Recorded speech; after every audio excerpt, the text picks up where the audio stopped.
পরেই খেলা। আমি তোমাদের একটু পরিচয় করে দিই। এদিকে আছে শ্যাম মণ্ডল, আমার ডান দিকে আছে সুরজ মণ্ডল আছে, আর আমার পাশে আছে স্যার আছে, আর শ্যামদা আছে, তুমি একটু আগেই বললাম।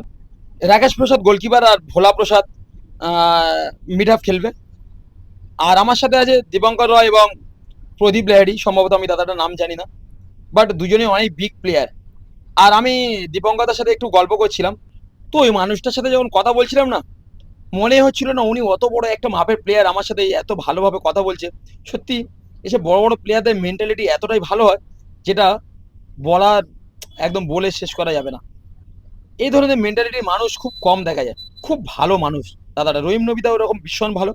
তো খেলার শেষে রেজাল্ট আমরা চ্যাম্পিয়ন হয়েছিলাম ট্রাই ফিগারে। তো আমার সাথে আছে বাবুল ব্যানার্জি, মমতা ব্যানার্জির ভাই, তোমরা সকলেই চেনো। ওনার আয়োজনে এই খেলাটা হচ্ছিল। তো ওদিকে প্রাইজ বিতরণী অনুষ্ঠান উনি শুরু করে দিয়েছেন। অনেক অতিথি আছে, রেফারিদের প্রথমেই প্রাইজ